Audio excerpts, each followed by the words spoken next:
در حقیقت پاکستان کے قیام کے اعتبار سے اگر ہم غور کریں تو پہلی بات تو یہ سمجھیے کہ یہ ایک عوامی تحریک کے نتیجے میں وجود میں آیا ہے۔ اشخاص کی اپنی اہمیت ہوتی ہے لیکن لمٹس ہوتی ہیں۔ علامہ اقبال نے 2 اشعار میں ان چیزوں کو خوب نمایاں کیا ہے کہ یہ بھی ہے کہ فرد قائم ربط ملت سے ہے تنہا کچھ نہیں، موج ہے دریا میں اور بیرون دریا کچھ نہیں۔ لیکن یہ بھی کہا ہے کہ افراد کے ہاتھوں میں ہے اقوام کی تقدیر، ہر فرد ہے ملت کے مقدر کا ستارہ۔ اس اعتبار سے ذرا میں عرض کروں گا کہ یہ بھی بات سامنے رہے، افراد صرف وہ 1 2 4 آدمی پاکستان نہیں بنا سکتے تھے۔ اگر 1 2 آدمیوں سے کوئی کام ہو سکتا ہوتا تو ہر نبی اس دنیا کے اندر ایک اسلامی ریاست، اللہ کی حکومت قائم کر کے جاتا۔ نبی اپنی شخصیت میں کس قدر بلند، معصوم، ہر وقت اللہ کی ہدایت آ رہی ہے، لیکن نہیں، جماعت نہ ملے، ساتھی نہ ہو، اعوان نہ ہو، انصار نہ ہو، اصحاب نہ ہو تو کام نہیں ہو سکتا۔ حالانکہ 2 موجود تھے، حضرت موسیٰ اور حضرت ہارون، اور 2 ان کے ساتھیوں میں سے بھی یوشع ابن نون اور کالب بن یفنہ ساتھ دینے کو تیار تھے، لیکن نہیں، پروسیس وہیں رک گیا جب پوری قوم نے کہا فَذَبَنْتَ وَرَبُّكَ فَقَاتِلَا إِنَّا هَاهُنَا قَاعِدُونَ۔ تو ایک عوامی تحریک کے نتیجے میں پاکستان بنا، البتہ اس میں 3 اشخاص کا رول جو ہے وہ فیصلہ کن ہے۔ وہ تسلیس کیا ہے؟ ایک سر سید احمد خان، اگر وہ شخص نہ ہوتا تو کوئی پاکستان وجود میں نہ آتا، اس لیے کہ علماء کی عظیم اکثریت انگریز سے کامل عدم تعاون، ترک موالات، نہ انگریزی پڑھیں گے، نہ انگریزوں سے کوئی سابقہ رکھیں گے، کوئی رابطہ کریں گے، کچھ نہیں کریں گے۔ یہ جو ترک تعلق تھا منفی اعتبار سے، ظاہر بات ہے یہ جاری رہتا تو جو اندیشے ظاہر کیے تھے سر سید احمد خان نے وہ حقیقی تھے کہ کچھ عرصے کے بعد صرف ماشکی رہ جائیں گے یا قصائی رہ جائیں گے مسلمان، باقی اور مسلمان کہیں کسی زندگی کے کسی بھی گوشے کے اندر نظر نہیں آئے گا۔ تو اصل میں تو وہ تسلیس کا جو ایپیکس ہے وہ تو ہے سر سید احمد خان۔ پھر 2 شخصیتیں ہیں، ان میں اصل میں جب تک کہ ہم نہ سمجھ لیں اور خالص علمی انداز میں کہ ان 2 شخصیتوں کا باہم جو ہے تعلق کیا ہے، ان کے درمیان رشتے کی نوعیت کیا ہے، یہ 2 عظیم ترین شخصیتیں ہیں، قائد اعظم مرحوم اور علامہ اقبال مرحوم۔ عجیب بات ہے، دونوں بالکل ہم عصر ہیں، ایک کی ولادت ہو رہی ہے 25 دسمبر 1876 کو، اور علامہ جو ہے پیدا ہو رہے ہیں نومبر 1877 میں، 1 سال سے بھی کم کا فرق۔ پھر یہ کہ اگرچہ قائد اعظم کو اللہ نے زندگی زیادہ دے دی ہے، لیکن یہ کہ بہرحال یہ پورا دور ان کا ہم عصر، ہم اور لوگوں کی حیثیت سے ان کا معاملہ رہا ہے۔ ان دونوں شخصیتوں کے اعتبار سے میں چند حقائق ہیں جو چاہتا ہوں کہ سامنے آئے۔ دیکھیے، مسلم لیگ جب قائم ہوئی ہے تو نہ قائد اعظم اس میں شامل ہوئے اور نہ علامہ اقبال۔ علامہ اقبال تو باہر تھے انگلستان میں 1906 میں، قائد اعظم یہاں تھے لیکن اس وقت وہ ایک نیشنلسٹ مسلمان کی حیثیت سے تھے۔ دادا بھائی نورو جی جو صدر تھا کانگریس کا، اس کے سیکریٹری تھے، اور 1906 میں وہ کانگریس میں شامل ہوئے، مسلم لیگ میں نہیں۔ پورے 7 برس تک وہ کانگریس کے صرف رکن رہے، مسلم لیگ میں نہیں آئے۔ سن 1913 میں آئے ہیں مسلم لیگ میں، اور وہ بھی مولانا محمد علی جوہر مرحوم کے کہنے سے، جبکہ وہ کانپور کی مسجد کا جو جھگڑا چل رہا تھا اس کے سلسلے میں انگلستان گئے ہوئے تھے، وہاں جا کر انہوں نے ان کو آمادہ کیا کہ شامل ہو۔ پھر جو شامل ہوئے ہیں اور کئی سال تک بیک وقت کانگریس اور مسلم لیگ دونوں کے رکن رہے، اور انتہائی کوشش کرتے رہے کہ ان دونوں میں اتحاد ہو جائے، کوئی فارمولہ طے ہو جائے، کوئی ایسی شکل ہو جائے کہ مسلمانوں کا مستقبل محفوظ ہو جائے، اور ہندو اکثریت جو ہے اسے جیسے کہ روڈ رولر ہوتا ہے اس طریقے سے اس کو پھیر نہ دے، ختم نہ کر دے، کچل نہ دے۔ انتہائی کوشش کی، انہی کی کوشش سے 1915 میں مسلم لیگ کا سیشن بھی ہوا بامبے میں اور کانگریس کا بھی، جس کے نتیجے میں میثاق لکھنؤ وجود میں آیا۔ اور آپ کو معلوم ہے گوکھلے نے کہا تھا کہ یہ ambassador of Hindu Muslim unity ہے، یہ مسلم ہندو اتحاد کا سفیر ہے، قائد اعظم۔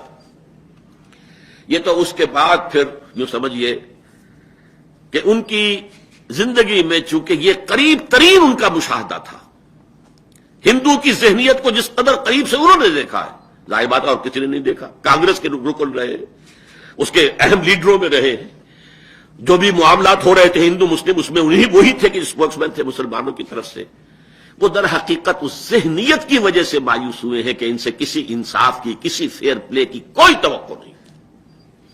گویا کہ انہیں جو ہے ایک ہندوؤں کے منفی تجربے نے ادھر جو ہے دھکیلا ہے۔ تو نے اچھا ہی کیا، دو سہارا نہ دیا، مجھ کو لغزش کی ضرورت تھی سنبھلنے کے لیے۔ اس کے برعکس معاملہ ہے علامہ اقبال کا، اب یہ نوٹ کیجئے۔ یہ انگلستان جب گئے تو اس سے پہلے ایک شاعر تو تھے، لیکن شاعر جیسے شاعر ہوتے ہیں عام طور پر، گل و بلبل کی داستانیں بھی ہیں، ہجر و وصال کی داستانیں بھی ہیں، اس کے ساتھ ہی وہ ہندی قوم پرستی بھی ہے، سارے جہاں سے اچھا ہندوستاں ہمارا، اور ہم بلبلے ہیں اس کی وہ گلستاں ہمارا، جو بھی تھی نظم، یہاں تک کہ وہ برہمن سے کہہ رہے ہیں سچ کہہ دوں اے برہمن گر تو برا نہ مانے، یہ تیرے جو ہے یہ بت تو بہت پرانے ہو گئے ہیں، اپنوں سے بیر رکھنا تو نے بتوں سے سیکھا، وائس کو بھی سکھایا جنگ و جدل خدا نے، اور پتھر کی مورتوں میں سمجھائے تو خدا ہے، خاک وطن کا مجھ کو ہر ذرہ دیوتا ہے، دیوتا جس کو بعد میں کہا یہ صنم ہے، اس دور کا سب سے بڑا شرک ہے وطن پرستی، اور وطنیت ایک تصور سیاسی کی حیثیت سے۔ لیکن وہ دور تھا اقبال کا، بڑا چھوٹا دور ہے، مختصر ہے۔ عجیب بات یہ ہے، نوٹ کیجئے کہ اقبال کو مسلمان بنایا ہے مغرب نے۔ 3 سال جو انگلستان اور جرمنی میں گزارے ہیں، در حقیقت قلب ماہیت علامہ اقبال کی وہاں ہوئی، اور یہ وہ ہے در حقیقت مشاہدہ جو میں سن 70 میں کر آیا تھا انگلستان میں۔ میرے چھوٹے بھائی ڈاکٹر ابصار احمد وہاں پی ایچ ڈی کر رہے تھے، تو میں پہلا دورہ تھا میرا، میں نے وہاں دیکھا پاکستان ہاسٹل جو تھا اس میں پی ایچ ڈی کیے ہوئے، ایک کر لی ہے دوسری کر رہے ہیں، اس طرح کے طلباء تھے وہاں پہ، کوئی گریجویشن والے تو نہیں تھے، سب پوسٹ گریجویٹ، بلکہ ایم اے کے باہر اوپر۔ لیکن یہ کہ وہ بیٹھے ہیں، قرآنک سٹڈی سرکل ہے، قرآن پر غور ہو رہا ہے، ہر ایک پڑھ رہا ہے تاکہ اس کی اصلاح ہو جائے اگر پڑھنے میں غلطی ہے، تجوید کی غلطی ہے۔ میں حیران ہوا کہ پاکستان میں تو اس سطح کے لوگ کبھی بھی اس قسم کے کسی ایکٹیویٹی میں نہیں دیکھے گئے، یہ یہاں کیا ہو گیا؟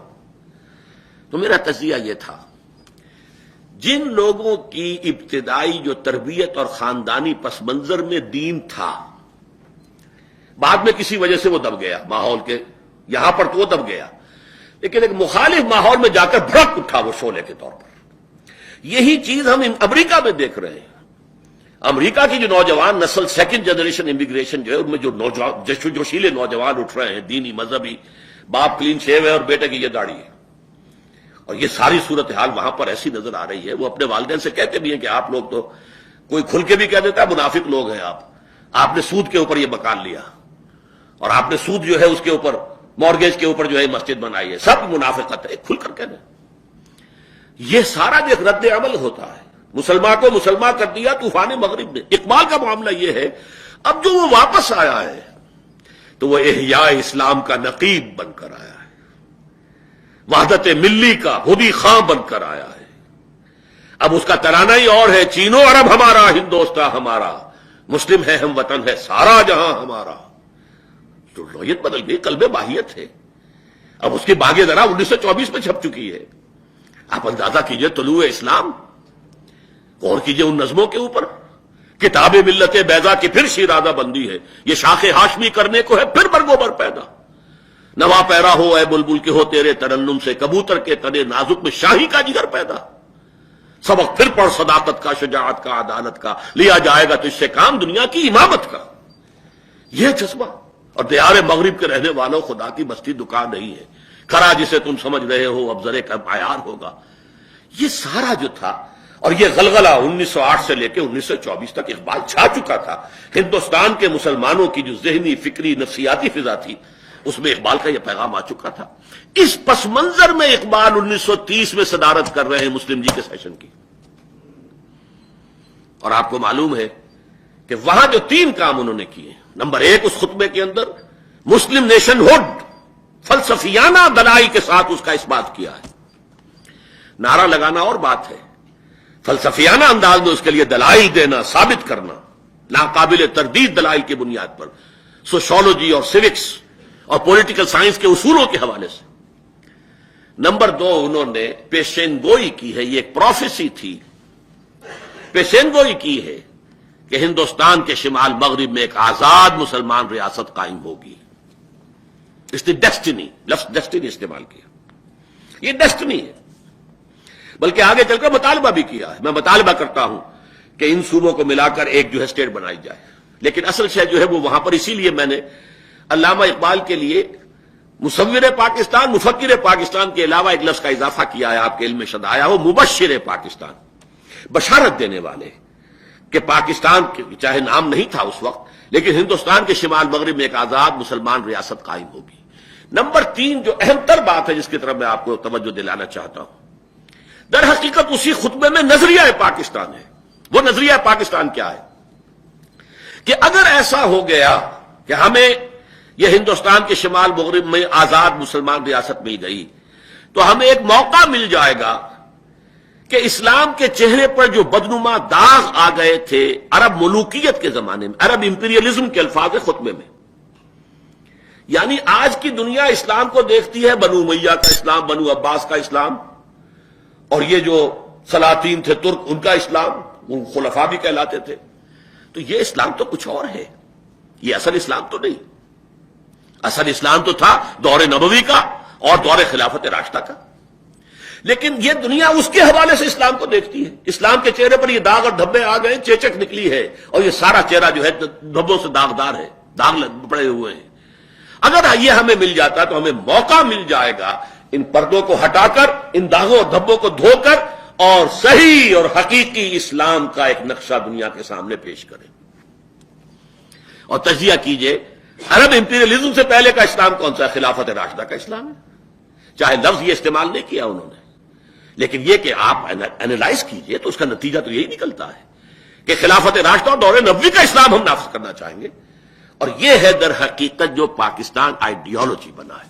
ویسے شعروں میں جو انہوں نے کہا کہ تا خلافت کی بنا دنیا میں ہو پھر استوار، لا کہیں سے ڈھونڈ کر اسلاف کا قلب و جگر، وہ چیز ان کے سامنے تھی.